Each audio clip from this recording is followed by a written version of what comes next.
Nissan has a rugged style to their trucks, their SUVs. Brandon of Nissan has given us the 2023 Nissan Frontier Pro X in bolder gray. Is this going to be the best everyday vehicle? Going against Toyota Tacoma, Honda Ridgeline, Hyundai Santa Cruz, Ford Ranger, but really what you need is good towing, room in the interior, and performance. I'm Anthony from Hawkeye Rides. I'm going to go over all the specs and details starting now. LED headlamps, daytime runnings, and fog lamps. It's matte black finish, the Frontier badging with the new Nissan badge in the front. Clearance over 8 inches, so it's not going to be the best. That would go to the Toyota Tacoma. The fenders do flare out with that matte black. That's going to encase 17-inch multi-spoke alloy wheels. The disc behind it at 11.1, the rear at 11.3. They're both ventilated. Pro 4X adds a beefier suspension, Bilston off-road shocks, electronic locking rear differential, shift on the fly, 4-wheel drive system with a 2-speed transfer case, electronic brake force distribution, independent double wishbone front suspension with the stabilizer bar, overslung multi-leaf rear suspension. The length has gained almost 5 inches at 210.2 inches. The wheelbase is the same at 126 inches. The vehicle is shorter than the Ford Ranger and the Toyota Tacoma with a max payload of 1,867 pounds, which is over 140 pounds more than Toyota. Cargo bed length at 73.3 inches, a width of 61.4 inches. Between the wheel well housing at 44.4 inches, the depth of 19.4 inches, the total cargo capacity at 43.3 cubic feet.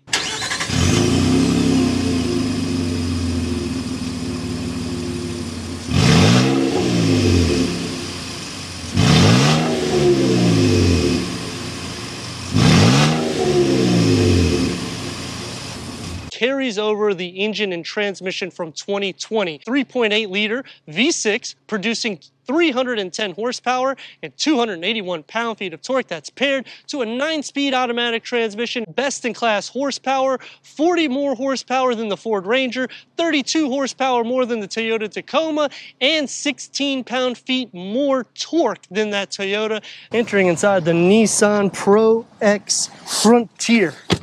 39.9 inches of headroom, 42.4 inches of legroom. Going inside starts off with a large steering wheel, multi-function. You get the gloss black and that Nissan badging. The gauge cluster has a reader for the center, so you can go through an array of information for the driver. It does tackle your off-roading page as well. The dashboard is going to be more simple. You have a storage pocket here, gloss black on all of the air vents, and you'll get that contrast stitching. 9-inch touchscreen with navigation. We got the pinch, we got the swipe, click that, so set it, click into the menu button here, so you can see all the apps in which we have: Apple CarPlay, Android Auto, Sirius XM, AM, FM, streaming, Bluetooth audio.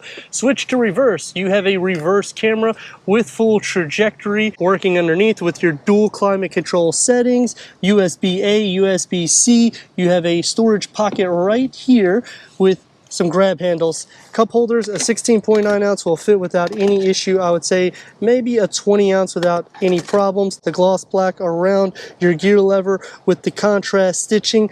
You have the wireless charging pad, another storage area here, soft for your elbows. Open up its side. It's a deep pocket, and you have some areas for pins. The door panel starts off with the harder materials on the top, gets soft as you put your arms to rest. One touch up and down just for the driver. Cloth bucket front seats with the Pro X badging and the pattern. You get 6-way power adjustment for the driver, 4-way manual adjustment for the passenger. For the back seat, I'm at 38.6 inches of headroom, 33.2 inches of legroom, a USB-A and C port storage only behind the passenger seat. The floor is almost completely flat. You can fold the rear bench up at a 60-40 split. The door panel, everyday materials, gets softer where you're going to rest your elbows. You get the contrast stitching, and you have a little storage pocket down here. Sitting into the center, headroom is not going to be an issue, nor is a leg room. You're going to have actually more space in this compared to the majority of the rivals. I am sharing feet, butt, shoulder space, but it is doable for somebody that's 6'3". Taking the 2023 Nissan Frontier Pro X out for our test run, 310 horsepower out of this 3.8 liter V6. 281 pound-feet of torque.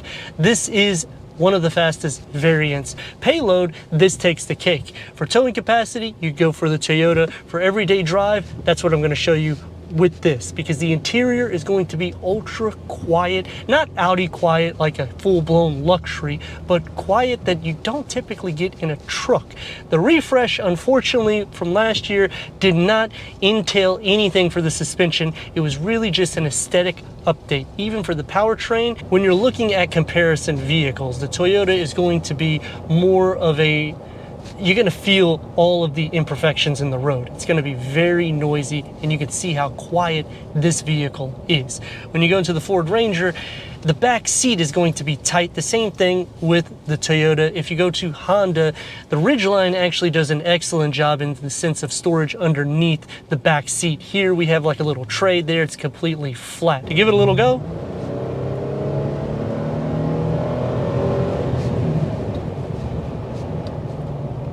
You can hear that V6, it loudens up, but overall it's still very quiet for a box-shaped truck. That is pretty hard. Now there is 3 things I like and 3 things that I dislike. Is anything more than that, I'd be buying this Pro X. To start off with what I like, the comfort in the seats.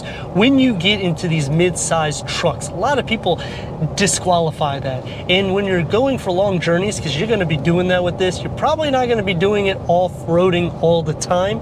This will be the most comfortable comparing to the rivals. The second thing that I like about the vehicle is how the 9-inch screen is implemented in this dash. It actually fits flush. So they didn't just throw in a huge 12.3 or a 55-inch touch screen that you don't need. It just is what it is. Going to then, you have a sufficient amount of charging ports. You have enough for every passenger in this vehicle, which is not heard of when you get into the mid-size pickup truck. 3 things that I dislike about the vehicle. At nighttime, the interior is very dark. There's not a lot of ambient lighting at all, and there's not even that much here by the cup holder area. And when I'm driving this type of vehicle, I'm gonna be doing night and daytime driving. I'm not gonna be able to find my water bottle. Turn radius at more or less a stop point is going to be long because it's over 210 inches. I would say about 3 lanes. We're gonna stop right here because there's no one on the road. We're gonna give her a little go.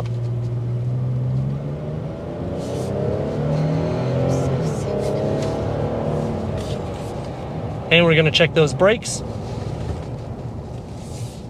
The second thing that I dislike is it does lack a little bit in storage cubbies comparing it to the Honda Ridgeline. That will be the best in class comparing to all of the mid-sized trucks for storage in the door, the center, and the back. The last thing that I dislike is the steering wheel. It's very large, and I understand what they're doing because they want you to understand this is over 210 inches. Just, it doesn't look refreshed, and it kind of fits abnormally in the vehicle considering how clean the dash is and the center cluster. So they did a great job, but here they just kind of like, just throw any steering wheel in, and that's what it looks like. Against the rivals, this is every day. So you're gonna be able to conquer your towing. You got the payload, gas consumption, it's a V6. For off-roading, you're going to wanna add some suspension to it because it's not really built for that. For maneuverability, it's a bit boaty, and the steering has a little bit of play to it, but overall, and some weight, which is a good thing, but overall, you can do pretty much your day in and day out. I will say, if you're trying to reverse the vehicle, because this is long, it's gonna be similar to the Ridgeline and the Toyota Tacoma, you may have to do a couple different maneuvers because of the length in the way this vehicle projects. I like to thank Brandon Nissan for giving us this 2023 Nissan Frontier Pro X for our car review. If you're already a subscriber, thank you for being part of the Hawkeye community. If not, what are you waiting for? Click the next video and the subscribe button. Check out the merchandise, details, and website, and everything we do here at Hawkeye Rides.